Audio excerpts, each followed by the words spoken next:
lagi pengen ngundang Windy sebenarnya. Karena nanti diprotes nggak ada perempuannya gitu ya. Windy, mana Windy? Windy. Oke. Kan pembukaan janji. Jangan. Dari mana pembukaan arang lu? Oke, kita mulai dari Marco dulu. Marco bicara. Pertama harus selamat datang teman-teman. Saya juga habis beli muka. Jagain pintunya. Terima kasih. Ada teman-teman yang saya kenal, ada yang tidak. Terima kasih kepada yang sudah kenal maupun yang baru kenal. Pertama koreksi JJ. JJ di sini bukan karena saya, tapi karena koperasi.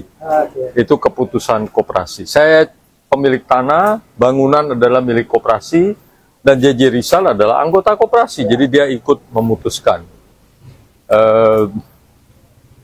Dan kedua, saya juga orang pinggiran aja loh, lebih pinggiran lagi. Pertama bukan orang Jakarta, apalagi pusat Jakarta. Saya dari kampung, lahir sampai SMP di Pangkal Pinang, yang kalau nggak sekolah di Jawa nggak bisa masuk perguruan tinggi kali gua. Ketiga, ya sebagai penulis Kobam, diklaim penulis Kobam, saya berterima kasih. Buku saya diterbitkan dan buku saya itu termasuk aneh. Pertama harganya, kedua harganya tidak mahal, hanya tinggi. Tapi kita spesialisasi dengan harga-harga tinggi. Mahal, soalnya banyak gitu. Tapi karena juga covernya itu tidak biasa, nggak ada gambarnya gitu. Dibandingkan dengan buku-buku yang penuh gambar. Alhamdulillah terjual cukup baik ya. Iya, nggak sebaik buku Rocky sih. Saya nggak berniat menyaingi Rocky sih. Jadi berterima kasih kepada JJ, tapi JJ juga adalah orang mungkin tidak banyak tahu kita berteman lama sekali. Iya, dan kenalannya juga aneh. Aneh, dia mengkritik buku saya yang pertama. Artikel saya yang pertama. Buku pertama dia adalah penulis review buku saya yang pertama. Waktu dia masih mahasiswa, beli buku saya aja dia nggak mampu. Dia bacanya itu di Gramedia tuh, dia datang nyatet, besoknya balik lagi. Bukunya harganya cuma Rp19.000 waktu itu. Kasihan banget ini. Dia kan lagi krisis. Nah, terima kasih itu JJ. Ketiga ya, memang kami membuat tempat ini, ketiga atau keempat udah ya. Ini memang terkandung cita-cita. Gitu. Tadi pagi saya sampaikan bahwa kampung itu adalah kotanya pribumi, kotanya kita. Di luar itu, tadi pagi ada yang diajak ke Menteng yang di sana. Tamrin Sudip, itu bukan buatan warga, itu buatan pemerintah. Kalau nggak kolonial, feodal. Kalau di Jogja itu sebagian kolonial, ya namanya Kota Baru, Kebayoran apa namanya? Kota Baru ya? Kolonial. Sumbu Gunung Laut itu mereka sebutnya Sumbu Utara Selatan, tidak benar, Gunung Laut. Raja yang bikin, rakyatnya nggak dipikirin. Yang dipikirin adalah perumahan bangsawan di dalam keraton, di dalam beteng. Kalau di Jogja disebut beteng, di Solo disebut baluwerti. Di utara pasar, kiri kanan benteng Vredenburg ya, di Jogja. Kemudian seberangnya rumah residen. Di utaranya lagi perumahan orang Cina, orang Eropa, di loji kecil dan seterusnya. Tapi rakyat tinggal di mana tidak ada. Kampung adalah tempatnya rakyat membangun dirinya sendiri. Jadi kalau ditanya, tadi ada yang tanya mahasiswa Prancis, kampung itu apa?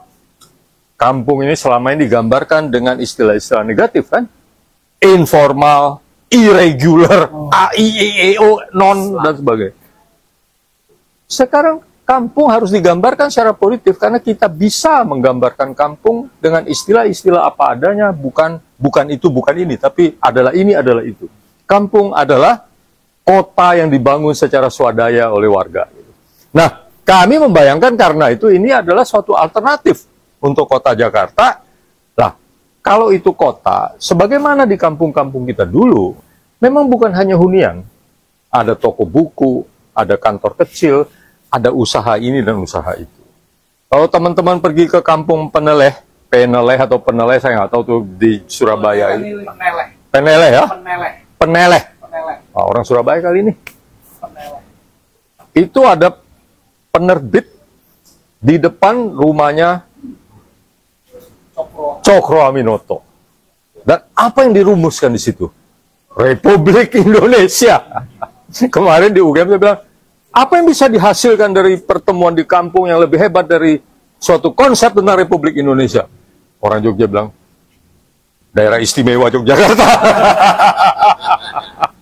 Tapi itu poinnya mau mengatakan, karena definisi kota itu adalah suatu permukiman yang produktif karena terjadi interaksi orang-orang berpikiran berbeda. Kita tahu rumah Cokro Aminoto itu Soekarno datang, Hatta datang baru 1 minggu atau 2 minggu ketemu Agus Salim karena Agus Salim baru pulang dari ketemu Cokro Aminoto.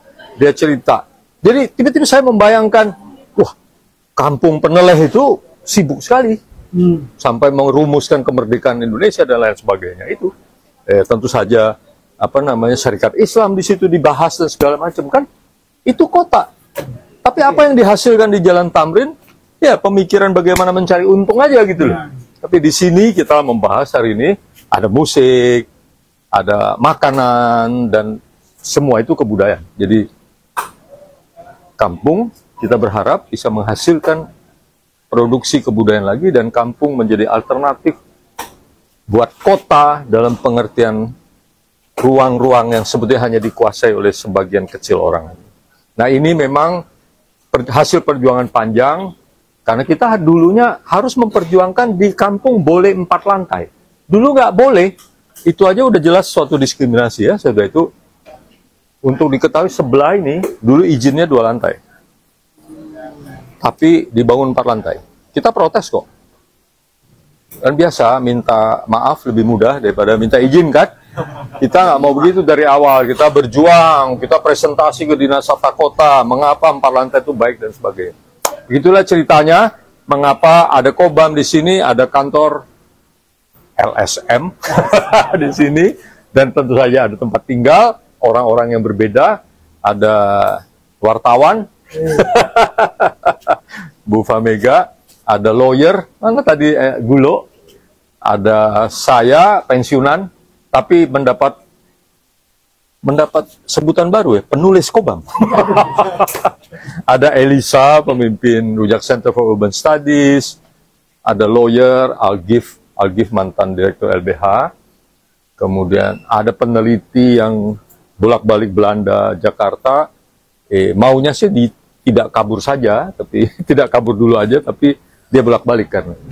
Gitu. Terima kasih banyak, JJ. Oke, duduk dulu. Selamat dulu. Selamat. Duduk dulu. Ya, karena Marco udah ngomong banyak, jadi nyindir banget sih lo. saya mau kasih kesempatan abang saya, Bang Lulu. Itu tadi lupa ngasih souvenirnya. Hah? Iya. Rujak Center for Urban Studies. Sama Windy. Dari satu aja. keluarga Sitor. Nah, jadi Marco udah panjang lebar tadi ngomong, menurut saya sudah cukup menjelaskan kenapa orang Bojong nyebutnya raison d'être-nya tuh, kenapa Kobam ada di sini ya. Baru tahu saya itu bahasa Bojong ya ternyata. Iya. Tuh kira-kira apa yang dijelaskan Marco itu cukup menjelaskan kenapa Kobam ada di sini. Iya. Karena udah cukup panjang lebar ya. Ya. Lebar sih enggak panjang aja. Nah ini dia, nih silakan Edo sama pejabat. Gue udah punya nggak dapat lagi kan? Kamera udah siap, ya oke. Kecuali isinya lain. Pakai salaman. Enggak bukan, oke. Pejabat. Sekarang giliran ini. Oke. Mau apa? Ya. Kan ini Joko perlu dibuka kan? Oh. Ya kan? Marco udah pidato. Oh, tutupin handicap. Oke. Marco sini dong. Oh, apa sih ngatur banget loh? Iya dong. Oh iya. Mana di mana? Berdua. Di sana. Gue pikir bercanda lo kemarin anjir. Ini Sekarang keponakan bos saya soalnya. akan dibuka, disaksikan oleh banyak teman saya, ada Bang Usman, ada keluarga Sitor, ada Chris, ada Neo Historia, ada Ibu Marusia. Udah lama banget. Kayaknya dari zaman Jurassic Park nggak ketemu saya. Udah lama banget ada. Itu ada Mbak Hani, teman saya itu. Ada Mas Eko, Mas Budi, ada Adit, yang nemenin saya selama kacau hidup saya. Adit tadi saya bilang, Adit adalah sutradara muda yang dipuji oleh Riri Risa. Ada Bang Aso. Validasi itu, validasi. Jin Ciliwung. Oke, ada Bunga. Makasih banyak teman-teman di sini, keluarga Citor. Ya, sekali lagi, makasih, senang. Nah, saya mau jelasin kenapa milihnya tanggal 16. Otot, pokoknya belum selesai, tapi tanggal 16. Sebenarnya tadi ngarep pada keluarga Pak Pram yang datang ya. Karena Tanggal 16 itu hari lahirnya Husni Tamrin. Oh. 16 Februari. Wah, Jadi baru tahu saya. Husni Tamrin itu cucunya, kemenakannya itu nikah dengan Pram. Namanya Ibu Maimunah Tamrin gitu ya. Dan hari ini dia berulang tahun. Terus kalau kita pergi ke Karet, kuburnya Di mana kan, kita semua akan ke sana? ya menurut Hairil Anwar. Itu kita akan lihat kuburan Pram itu sejajar dengan kuburan Husni Tamrin. Kenapa bisa begitu? Karena dia bagian dari keluarga Muhammad Husni Tamrin. Dan kalau kita baca biografi Pram, dia bisa berkarya lagi, bisa hidup lagi setelah kekacauan hidupnya yang luar biasa, sakit, cerai gitu. Itu karena ketemu orang Betawi yang namanya orang kampung ya. Walaupun keturunan elit begitu ya, dia keluarga cendana cabang atas di Betawi. Tapi dia Tamrin juga tinggalnya di kampung, Tamrin. Tinggalnya di kampung Saw Besar. Seperti kita lah ya kan. Dia juga anak kampung Cideng. Ya, abang gua. Ya.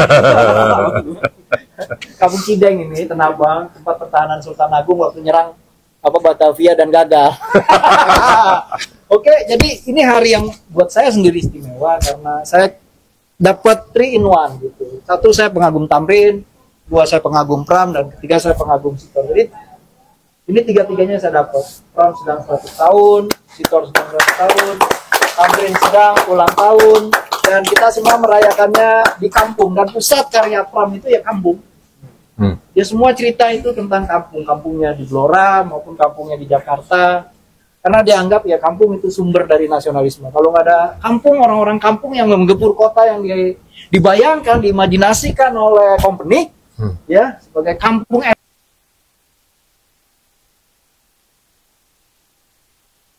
lahir dari kosmopolitanisme. Dari kalau Marco nyebutnya itu metropolitanisme. Jadi yang memahami tentang urbanitas, ya kan, sama modernitas gitu ya, sebagai bagian dari gua garbanya nasionalisme.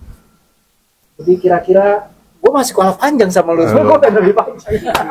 Kami berdua selalu bersaing tuh soal panjang dan lebar.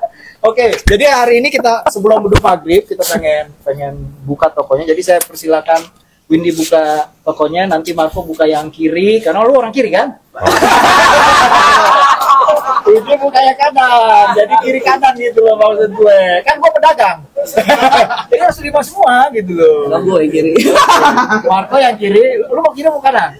Gua mana aja, Pak. Oke. Dua-duanya juga kiri pintunya. Oke, siapa dulu yang buka? Kalau yang buka Yang punya Windy dulu. Jangan.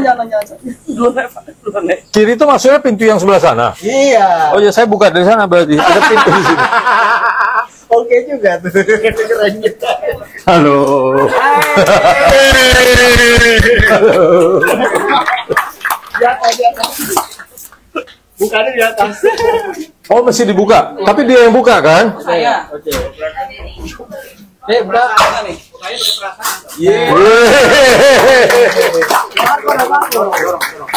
Iya. Ini gua ngeri nih copotnya belum berani. Makasih. Silakan Ya, masuk. dengan demikian saudara-saudara, acara kita berakhir. Bagi yang nggak bawa uang, kita sedia kris. Kalau ATM jauh, kita ada sewa ojek. Kok buku saya nggak ada? Yang mau gesek-gesek juga boleh. Mau kan Bang Usman sebagai pembela kemanusiaan? Waduh. Tolong pilihkan judul-judulnya. Terima kasih teman-teman. Saya senang bisa ketemu teman-teman hari ini dari pagi sampai sore. Saya pikir Kobam ada karena teman-teman, terutama teman-teman Kobam. Mana teman-teman Kobam tuh baik banget tuh, mereka tuh yang punya Kobam mereka buat saya. Oh ya, teman-teman Kobam bisa ke depan nggak? Biar pada kenalan itu ya, biar pada kenalan. Ayo. Halo, siapa? Akes nih, Akes. Oh, ada Bang Yahya tuh, Raja Betawi tuh. yang mau mendirikan Republik Betawi Merdeka. Waduh. RBM, jelek banget namanya. Ayo, cepet yuk. Ayo. Oh, lagi transaksi, buset. Oh. Ayo. Lagi Nanti habis teman-teman program, nanti kita masak dari buku resep Mustika Rasa, teman-teman bisa coba. Oh, ada tuh makanan. Jadi makan namanya sayur jantung pisang ayam tabrak. Ngarang. Halaman 2016. Aduh. Ini Ayo, makasih ya teman-teman, yuk. Mana teman Bobo? Ada pemalu anaknya itu. kita juga punya sahabat rujak loh. Sahabat. Oh, ada anggota nggak di sini? Gak usah katanya, oke, aduh gitu. Ya, makasih teman-teman, silakan menikmati, nanti bisa sambil ngobrol-ngobrol.